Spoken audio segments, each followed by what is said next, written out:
Halo teman-teman semuanya, jumpa lagi bersama saya di channel Belajar Coding. Di video ini saya akan menjelaskan ke teman-teman bagaimana cara memahami dashboard MySQL yang versi web atau PHP-MyAdmin ya. Jadi ini penjelasan atau pengenalan menu-menu yang ada di dashboard MySQL di PHP-MyAdmin itu. Langsung aja kita aktifkan dulu ya untuk aplikasi web servernya. Ini saya menggunakan aplikasi XAMPP ya, XAMPP. Ini caranya tinggal buka start. Setelah itu kita cari yang paling bawah sendiri, biasanya X paling bawah. Ini XAMPP ya. Setelah itu klik control panel. Tunggu sebentar ya. Di sini punya saya web server modulnya sudah aktif semua. Bagi punya teman-teman yang masih belum aktif, biasanya untuk Apache sama MySQL-nya ini nggak ada mark warna hijau. Jadi tinggal pencet start yang ada di tombol sini biasanya.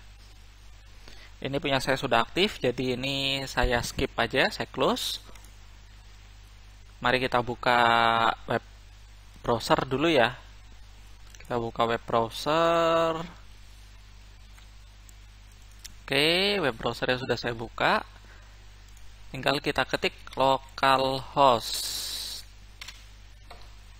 Setelah itu pilih PHP-MyAdmin. Nah, di sini kan menunya ada banyak nih. Tetapi biasanya kalau saya sendiri ya, saya paling sering itu makainya itu hanya beberapa menu saja. Jadi ini saya hanya menjelaskan untuk bagaimana pemakaian menu-menu yang ada di sini saja. Nah, di sini ada beberapa fungsi ya. Saya jelasin yang tab-tab atas ini aja dulu ya. Kalau fungsinya tab-tab yang di atas ini, yang basis data ini, fungsinya untuk kita melihat list basis data yang sudah pernah kita buat. Nah, jadi contohnya ada website, toko. Jadi selain yang ini ya, checkboxnya ini nggak disable, ini database yang sudah pernah saya buat. Kalau yang di disable ini database sistem biasanya. Di sini pun fungsinya bisa untuk teman-teman membuat database, terus sama menghapus database juga bisa. Jadi di sini contoh saja saya membuat database, seumpama namanya CMS gitu ya. Saya buat. Ini sudah jadi nih teman-teman. Tinggal saya back ke home. Ini ada tombol rumah di sini, icon rumah. Ini home index ya. Jadi kita lihat di basis data. Di sini sudah ada ini dia CMS ya. Database-nya sudah terbuat. Kalau bagi teman-teman yang mau mau ngehapus database, itu bisa lewat sini. Ini CMS ini saya klik. Website ini saya klik, bisa lebih dari satu ya untuk menghapusnya. Saya coba satu aja dulu ya. Ini saya centang. Di sini ada pilihan untuk hapus. Oke. Tunggu sebentar.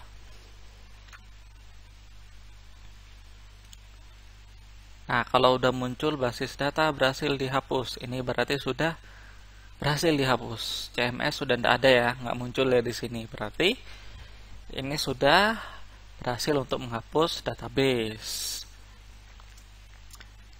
Ini untuk menu database, isinya menampilkan database, terus menambah database dan menghapus database bisa lewat sini.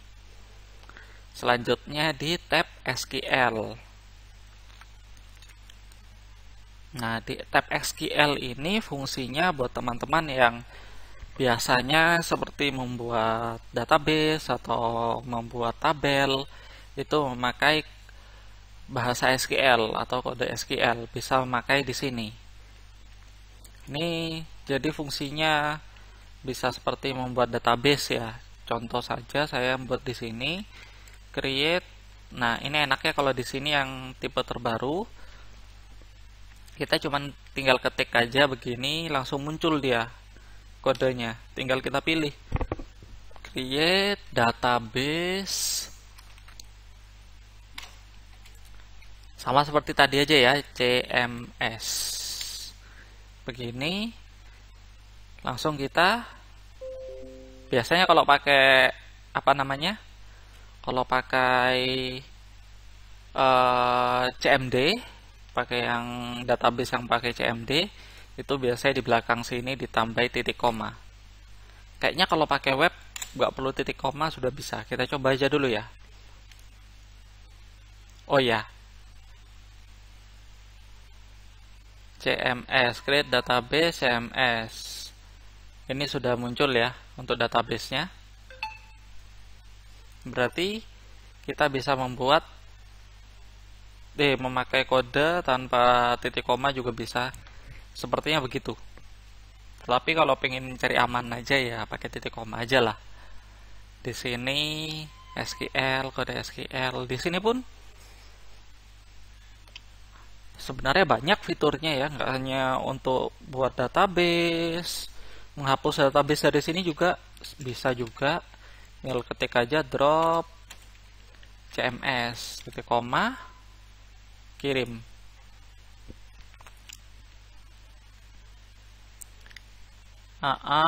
Ini ada error ya.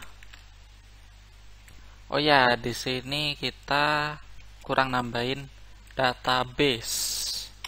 Kan yang dihapuskan database. Jadi yang pertama ditulis drop, yang di drop itu apa? Database atau tabel. Jadi ketikkan database CMS. Coba kita kirim ya. Sudah, database CMS sudah berhasil dihapus ya. Back ke home lagi. Itu fungsinya untuk SQL. Yang biasanya sering saya pakai basis data SQL. Kalau yang lainnya seperti ekspor, impor ini juga sering saya pakai.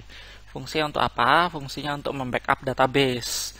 Jadi supaya mengantisipasi ada hal yang tidak diinginkan, contohnya seperti data hilang atau bagaimana, itu biasanya saya memakai ekspor ini. Caranya gimana? Caranya tinggal pilih aja database yang mau diekspor. Contohnya toko online ini ya yang mau saya ekspor. Toko online. Tinggal kita klik di database-nya. Setelah itu klik di ekspor, tab ekspor ini. Tunggu sebentar ya. Ups, ini ada yang error.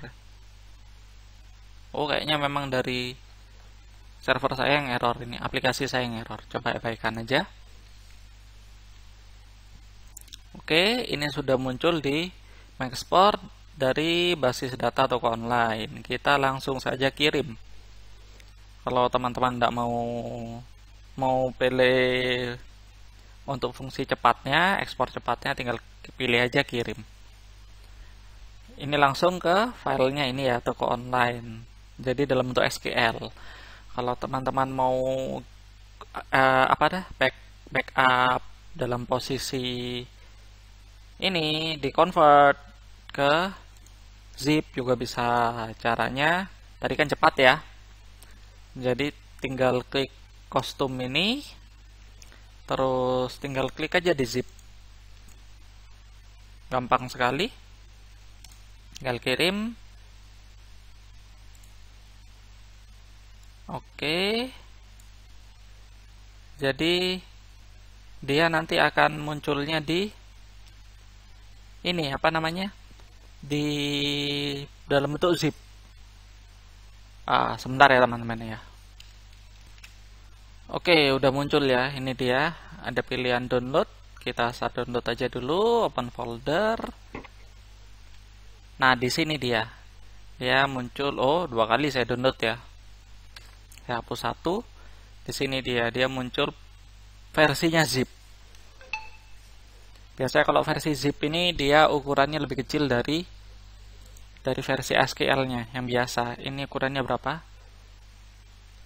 100 1,48 kilobyte ya, 2 lah, hitungannya 2 kilobyte.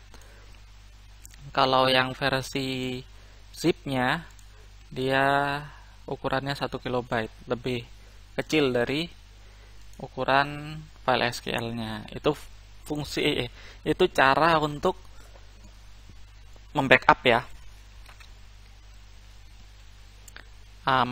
Kalau untuk mengembalikan dari file SQL ke MySQL, begini caranya. Ini ada pilihannya untuk impor. Impor itu untuk mengembalikan data. Jadi contohnya saya mau mengisi data ini di database baru aja ya. Atau toko online ini saya hapus dulu, habis itu saya kembalikan lagi. Ini saya back ke home lagi ya. Home. Kita hapus untuk database toko online ini. Saya hapus. Oke. Di sini saya buat lagi toko online. Create ya. Buat. Database sudah terbuat di sini. Database sudah terbuat di sini. Caranya tinggal klik di database, setelah itu klik impor. Pilih file. Setelah itu kita cek di download ya. Ini dia filenya, toko online. Tinggal open. Terus geser ke bawah. Klik kirim di pojok kanan bawah ini. Kirim, kita tunggu prosesnya. Kalau tidak ada error seperti ini, dia muncul impor telah selesai. Proses importnya sudah berjalan. Gitu. Ini datanya operator sudah masuk semua, termasuk data isi tabel juga ada di sini.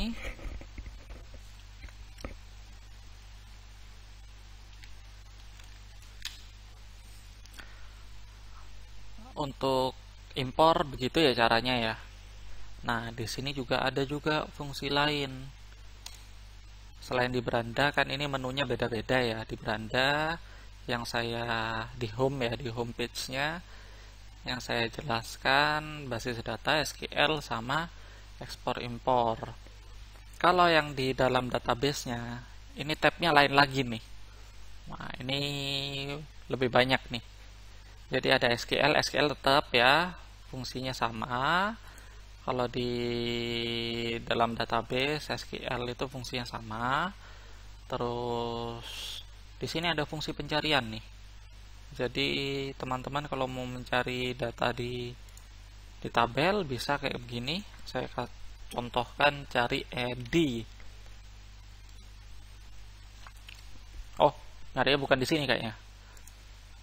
Ini nyarinya tabel. Coba kita ceknya di operator ya. Kita cari. Di sini nama edi.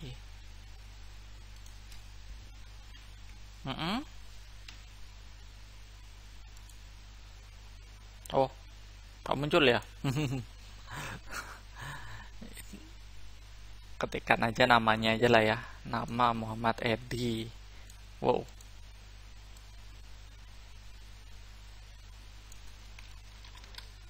Oke, ini saya copy. Coba saya pilih cari, habis itu di paste Muhammad Edi. Kayak apa? Oh, muncul ya. Berarti bisa ini untuk pencariannya. Oke. Toko online itu fungsi pencarian. Setelah itu, selain itu yang sering saya pakai itu apa lagi ya? Oh, ini nih biasanya sering saya pakai. Ini di operator ini ya. Di operator posisinya di structure. Di sini kita bisa nambahin atau mengurangi kolom. Sini tinggal pilih ini dia. Setelah nomor HP, posisinya paling bawah sendiri. Kalau setelah jabatan berarti posisinya di bawahnya jabatan, sebelumnya nomor HP.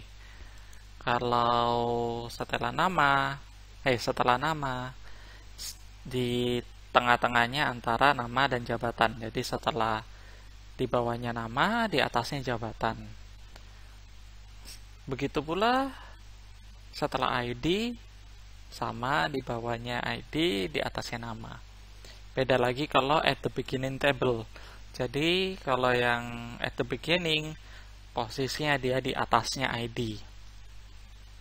Gitu.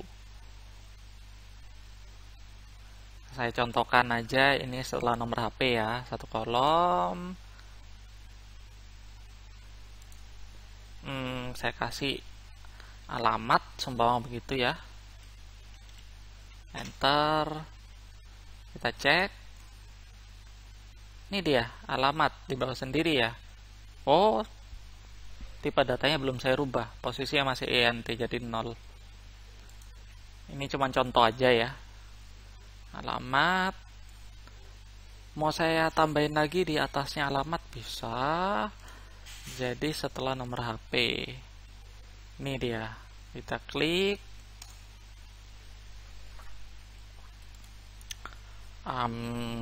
Saya contohkan nomor telepon gitu ya.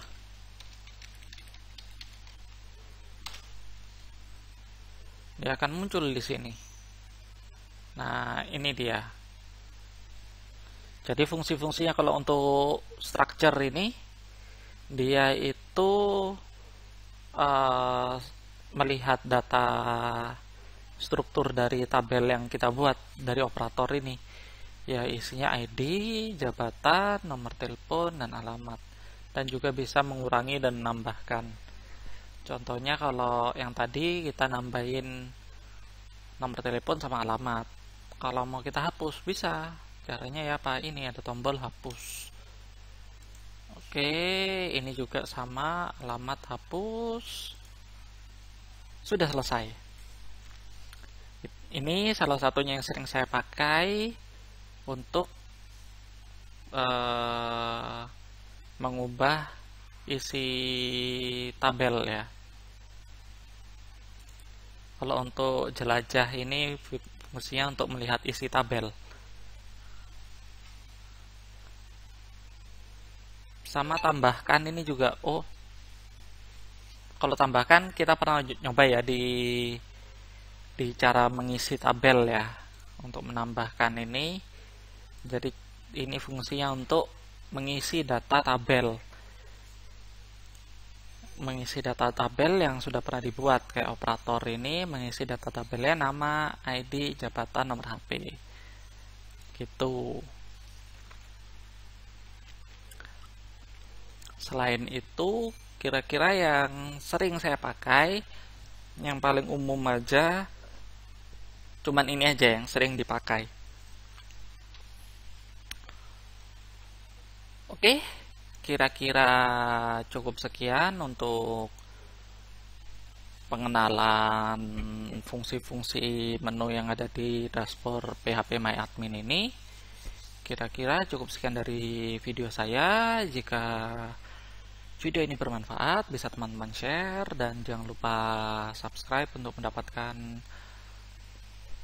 video terbaru dari saya. Oke, ketemu di video berikutnya. Terima kasih.